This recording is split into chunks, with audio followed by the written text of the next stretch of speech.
Bonjour à tous et bienvenue dans cette nouvelle émission Place des entrepreneurs de l'UPE 13.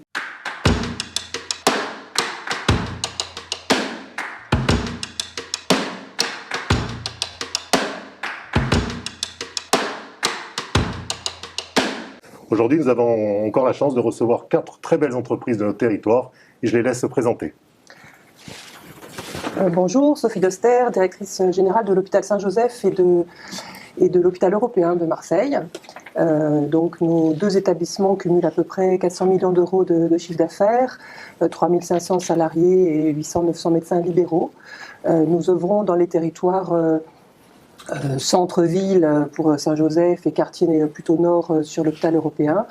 Et nous sommes des établissements dits de santé privée d'intérêt collectif, c'est-à-dire non lucratifs, fondations ou associations. Très bien. Sandrine. Bonjour, Sandrine Motte, je suis directrice générale du groupe des Eaux de Marseille. Notre cœur de métier, c'est la gestion des services publics d'eau et d'assainissement, d'eau potable et assainissement. Nous alimentons en eau potable à peu près 72 communes, essentiellement du territoire des Bouches-du-Rhône, et nous traitons également les eaux usées d'une trentaine de communes. Combien de collaborateurs ? 1200 personnes. Bravo. Bonjour, je suis Marie-Ève Demoré, je dirige la société Mars Marketing, dont le métier est d'externaliser tout ce qui est développement des clients, de la relation client. On appelle sortant, on appelle entrant. Nous sommes nés à Marseille il y a 25 ans et on fait travailler une soixantaine de collaborateurs. On est un petit peu l'incarnation du Made in France dans le service. Très bien. Bonjour, Stéphane Badiou. Moi, je suis directeur régional pour Decathlon sur les Bouches-du-Rhône. Decathlon dans les Bouches-du-Rhône, c'est une très vieille histoire puisque le magasin numéro 9 et numéro 10, Plan de Campagne et Aubagne, sont donc dans les premiers magasins qui ont été créés par l'entreprise il y a maintenant plus de 30 ans. Decathlon aujourd'hui, c'est 11 magasins dans les Bouches-du-Rhône, c'est 2 entrepôts, c'est environ 800 collaborateurs. Un entrepôt qui distribue tout le sud-est et un entrepôt qui est lui mondial puisqu'il récupère, il distribue les autres entrepôts régionaux sur la France. Donc voilà, c'est deux belles entités. Eh bien, bienvenue à tous. Alors, une première question, je vous entendais vous exprimer sur la présentation de votre entreprise. À vous tous, vous représentez plus de 5000 ou 6000 collaborateurs. Quel est le mental des troupes ? Quel est le mental des collaborateurs ? Est-ce que c'est compliqué ? Alors chacun dans son domaine d'activité. Peut-être pour la Société des Eaux. Comment c'est Alors, on traverse une crise qui est longue. Elle est longue aussi pour les équipes, puisque nous gérons des services publics dits essentiels, où en permanence, en fonction des événements, nous devons adapter nos fonctionnements, faire en sorte que nos équipes soient présentes H24, 7 jours sur 7, puisque évidemment la mission première, c'est l'eau au robinet. Donc il y a un fort engagement des équipes, le moral y est, puisque c'est dans ces moments qu'on a on retrouve notre raison, quelque part notre raison d'être. Et en même temps, il faut faire attention parce que cette crise est longue. C'est une mission de service public que vous avez pratiquement. Complètement. Complètement. Donc c'est vrai qu'avec cette crise, vous rendez service au public et vous êtes impliqué. Oui, alors cette notion de donner l'eau au robinet, quoi qu'il se passe, c'est vraiment l'ADN de la boîte. C'est ça. Voilà. Et peut-être encore plus que jamais, puisque finalement l'eau au robinet et toutes les actions que nous menons, on les voit pas tellement. Nous, on nous voit quand il y a une casse dans la rue, mais tourner son robinet, c'est devenu tellement machinal. Et derrière, toutes les équipes, peut-être sont un peu plus mises en lumière pendant ces moments de crise. Bon, mais n'empêche que il faut faire attention parce qu'en permanence, avec confinement, déconfinement et tout ce qui peut se passer dans les villes, nous devons en permanence adapter le fonctionnement. Très bien. Sophie, alors, le moral des troupes, là il y a de tout, là il y a des médecins, il y a des infirmières, je pense que l'hôpital est le reflet de ce qui se passe pour chacun d'entre nous.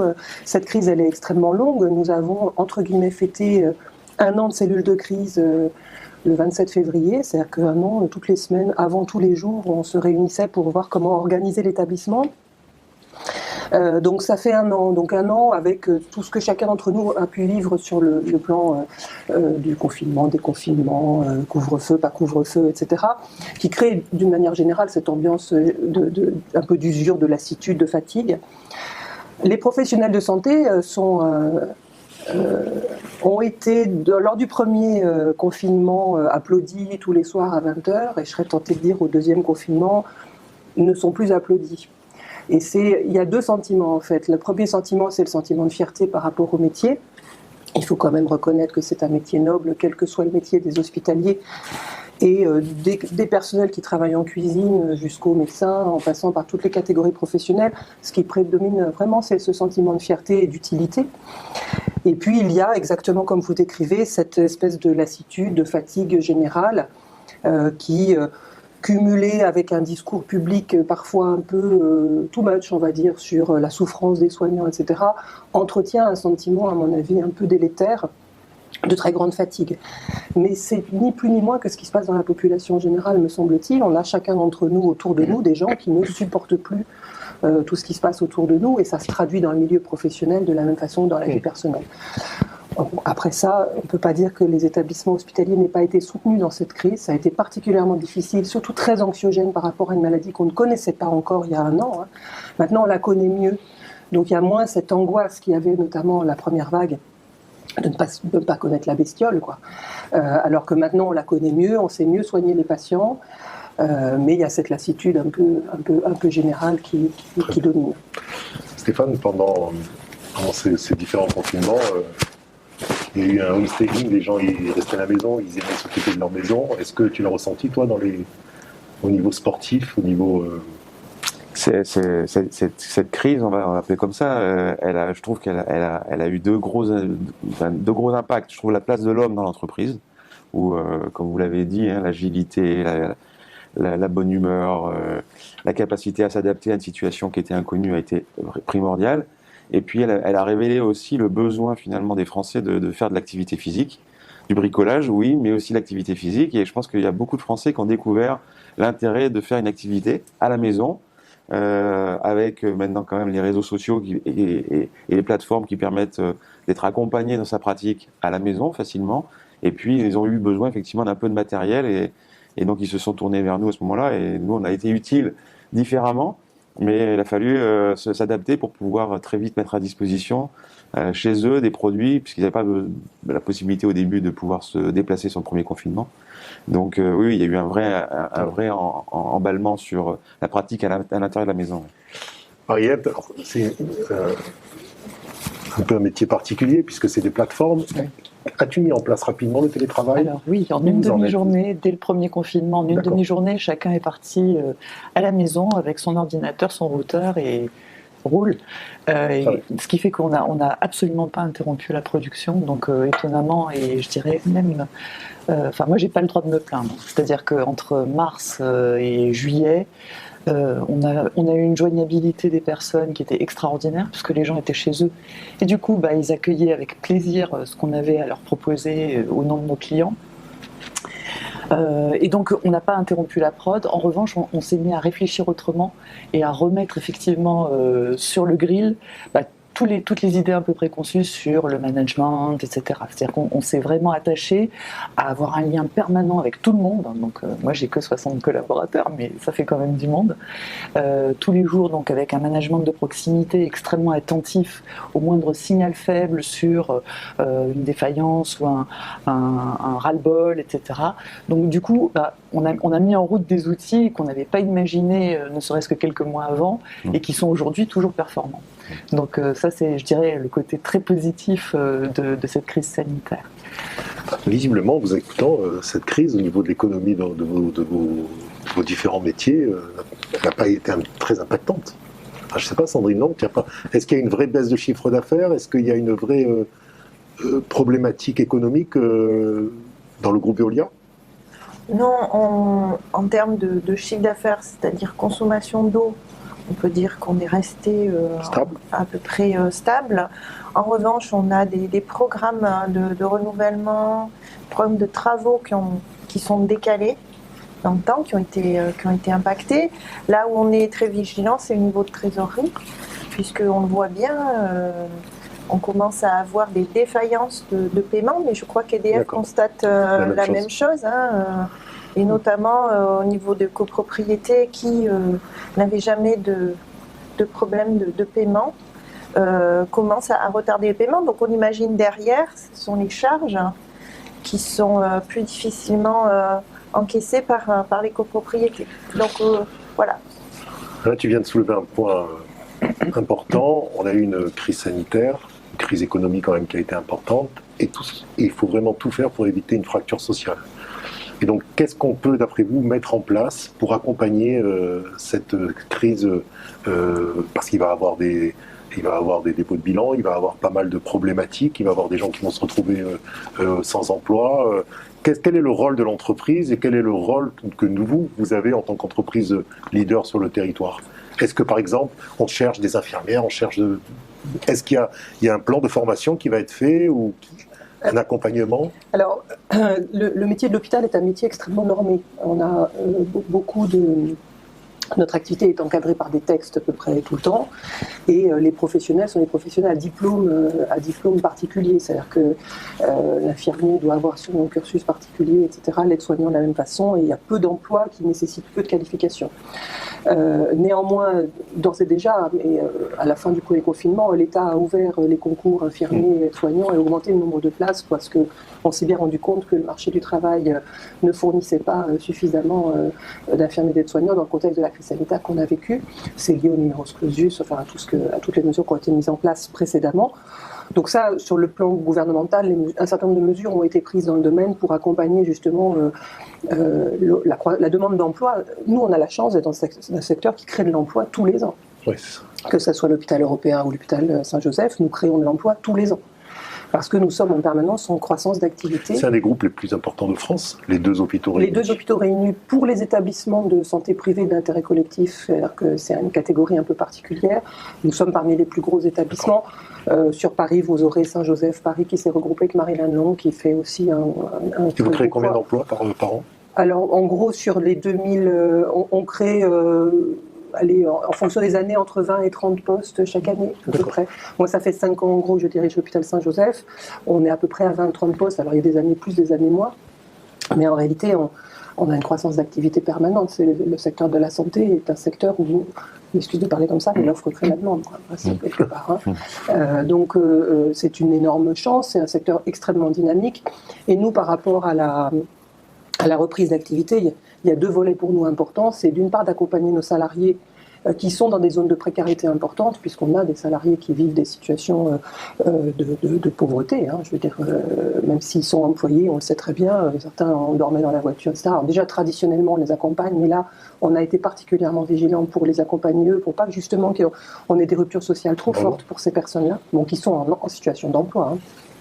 Et le deuxième point, c'est que nous essayons au maximum d'orienter nos consommations vers les consommations plus locales.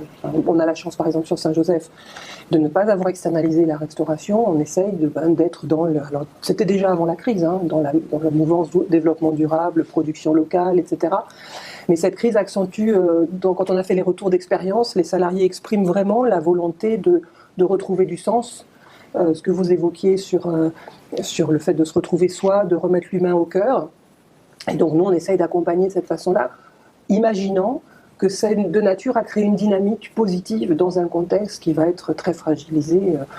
Nous, on est très loin du dépôt de bilan, évidemment, mais même si nos entreprises sont mortelles, puisque notre statut privé fait que nous sommes mortels, voilà. Après, le système de la santé publique et privée a été très soutenu et avec une garantie de chiffre d'affaires qui était aux alentours de 80% du chiffre d'affaires malgré une baisse d'activité de 30 à 40%. Donc forcément, les difficultés économiques sont un peu différentes, mais très variables d'un établissement à un autre en fonction de sa situation antérieure, évidemment.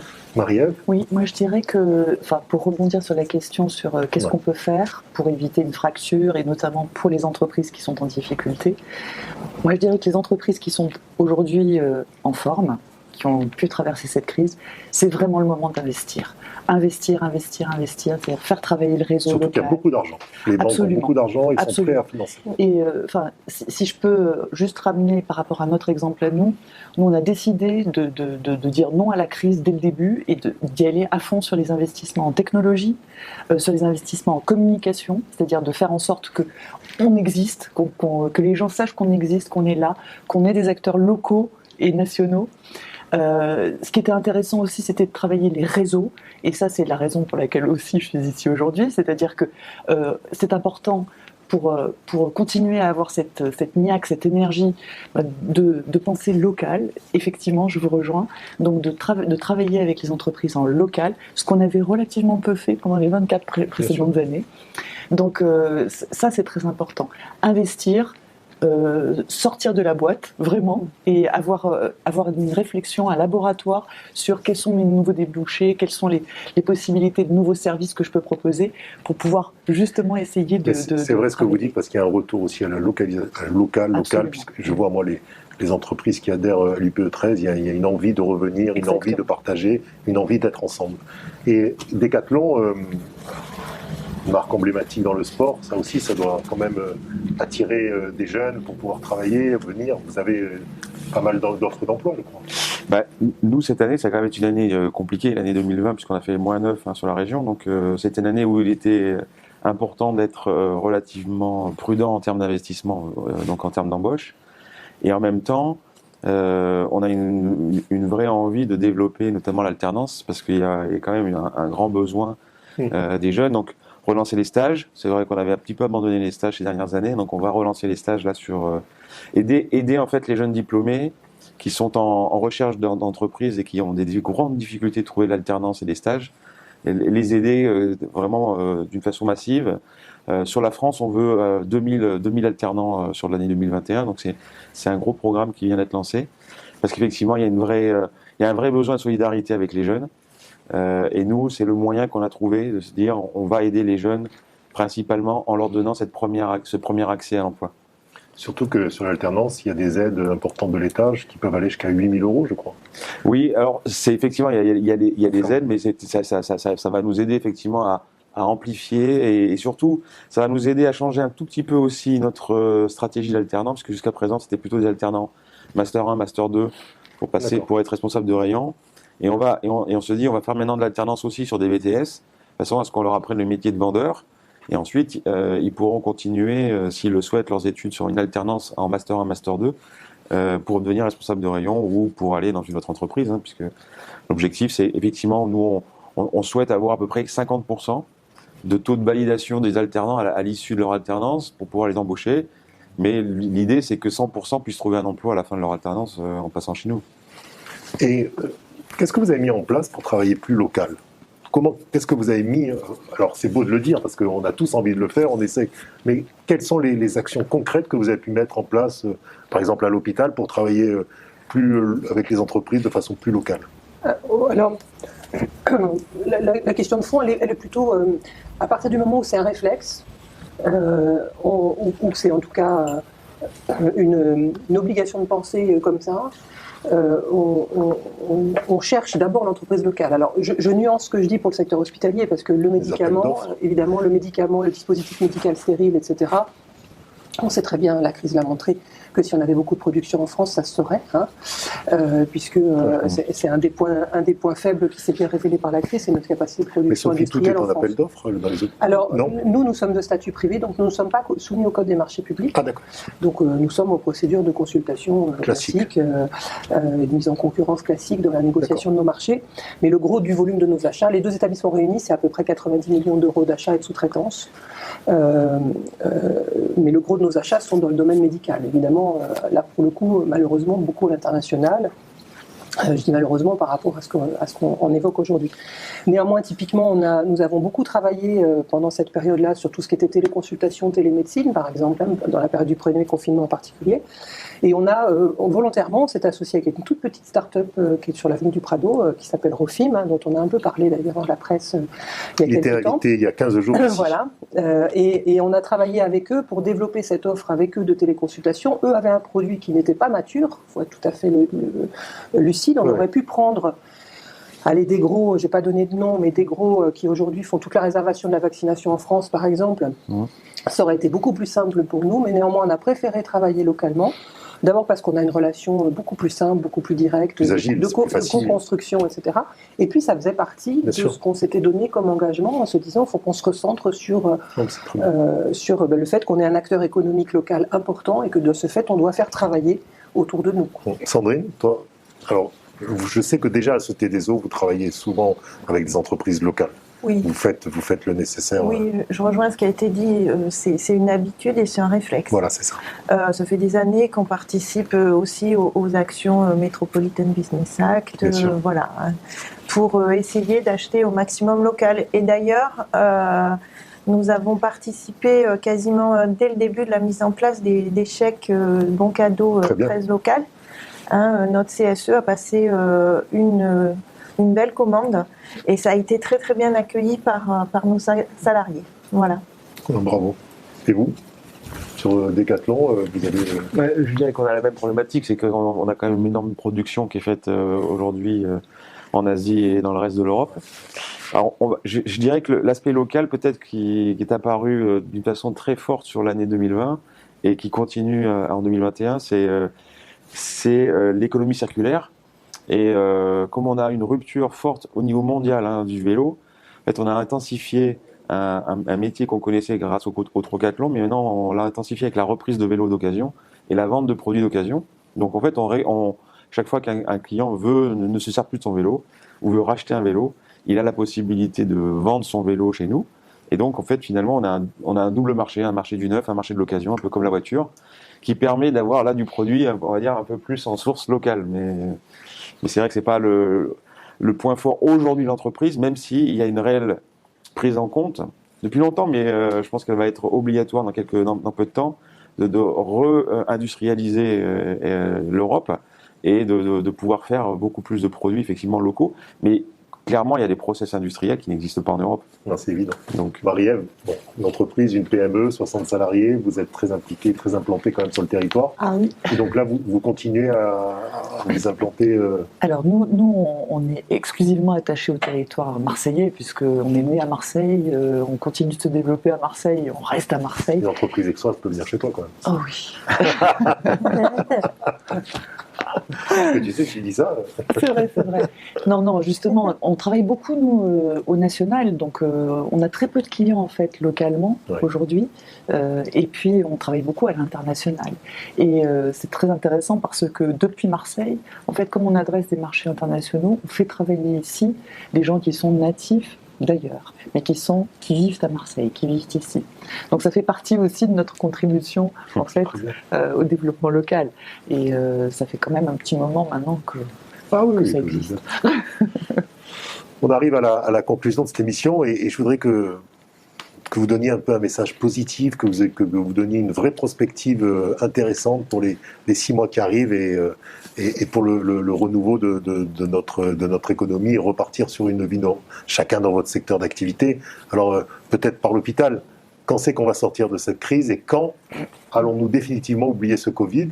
Et la question que je voudrais vous poser, c'est est-ce que vous pensez que ce Covid, ça va être comme la grippe, tous les ans, il va falloir se faire vacciner, ou c'est exceptionnel et il va disparaître? Ouh là là. En 30 secondes, le problème c'est ça. Alors c'est en 30 secondes. Donc en 30 secondes, d'abord, je ne suis pas devin. D'accord. Donc je ne peux pas répondre à des questions sur lesquelles on ignore beaucoup de choses. La vie des épidémies, il faut lire un peu des livres sur les épidémies pour savoir comment elles ont évolué dans le monde. Le virus fait partie de notre vie, quoi. Je veux dire, et des viroses importantes qui risquent d'en avoir dans les siècles à venir aussi. La voie positive, c'est notre agilité et la capacité de l'homme à rebondir. Je crois que, en fait, l'année passée a certes montré des difficultés, mais a montré surtout une énorme capacité individuelle et collective à réagir et à s'adapter. Et je pense que ce qui fera le redémarrage des activités des uns et des autres, c'est justement cette envie de retrouver à la fois une vie normale et notre capacité à tous à pousser au fond de la piscine, à remonter et puis à repartir de l'avant. Moi, je suis par nature une optimiste, hein, et j'ai une très forte confiance dans notre capacité derrière à retravailler dans des conditions différentes d'avant, parce qu'il faudra tenir compte de ce qui s'est passé et garder ça en mémoire pour ne pas tout oublier trop rapidement. Ça nous a appris des tas de choses et ça sera mieux après, quoi. Très bien. Stéphane. Ouais, je partage à 100% en fait. Hein. Je trouve qu'on a énormément appris sur cette période. Énormément. Il y a des choses. On parlait beaucoup de transformation. Bon, la transformation, c'était bien, mais lentement. Et en fait, elle s'est énormément accélérée sur cette année. La place du digital chez nous, elle est devenue importante, très importante. Du coup, nos organisations logistiques n'étaient pas adaptées. Il a fallu investir aussi pour stabiliser nos systèmes. Et puis, on va dire que la transformation humaine aussi, apprendre à travailler avec du stock qui n'est pas forcément en magasin, apprendre à travailler avec des outils digitaux pour pouvoir dire oui à des clients, même quand le produit n'est pas là. Nous, on a fait un bond, je dirais, sur la perception du business de demain, du commerce de demain, qui est une adaptation entre, on va dire, un commerce historique, hein, de relations. Et je pense que la place de la relation va prendre une importance encore plus importante grâce à des systèmes qui, eux, permettent finalement de simplifier les tâches administratives et peut-être même d'avoir des magasins qui deviennent un peu plus d'expérience et un peu moins de stockage, avoir des entrepôts très très agiles qui sont capables de livrer très très vite et avoir une belle expérience en magasin avec un magasin qui soit un peu moins chargé en stock et j'espère un peu plus chaleureux humainement. Très bien. Marielle, Ah. alors vous êtes une optimiste née. Oui. Moi, je suis Donc, très optimiste. Moi, je formule un vœu pour les 6 prochains mois, c'est qu'on ouvre les restos, qu'on ouvre les bars, qu'on puisse à nouveau faire venir les clients qui viennent de loin, qui venaient avec tellement de plaisir à Marseille, et les accueillir comme il se doit. Je dirais que pour les 6 mois qui viennent, on est plein de force, parce qu'on a eu le temps de se poser. De prendre de la hauteur. Et c'est important. Le mot de la fin, Sandrine. Une belle entreprise emblématique comme la Cité des Eaux. Moi, je suis également très optimiste. Ce qui est compliqué en ce moment, c'est qu'on a peu de visibilité. Et en même temps, ces crises révèlent des choses assez formidables si on a envie de voir les côtés positifs. Formidables dans les équipes, parce que tous, on vient de dire qu'on a des équipes super engagées. Ça, c'est formidable. Moi, j'ai envie de croire aussi qu'on va peut-être repenser notre façon de vivre et du coup aussi être encore plus préoccupé du cadre de vie. Et là, pour moi, c'est formidable pour avancer sur la transformation écologique de notre territoire. Voilà. Et moi, je pense que cette nouvelle façon de voir les choses et de penser, de repenser, fait que voilà, ça ne peut être que positif. Par contre, il y a une chose, c'est qu'il faut rester solidaire entre nous. Ce qui est important, c'est l'échange. Même si les restos sont fermés, ce que fait l'UPE en ce moment, c'est bravo. Merci. Qu'on a besoin de cet échange et on a besoin de se serrer les coudes entre entreprises. Voilà. Écoutez, merci à tous pour cet entretien, l'occasion de la place des entrepreneurs. Merci à nos partenaires Kedge et je vous souhaite une bonne journée et à mardi prochain.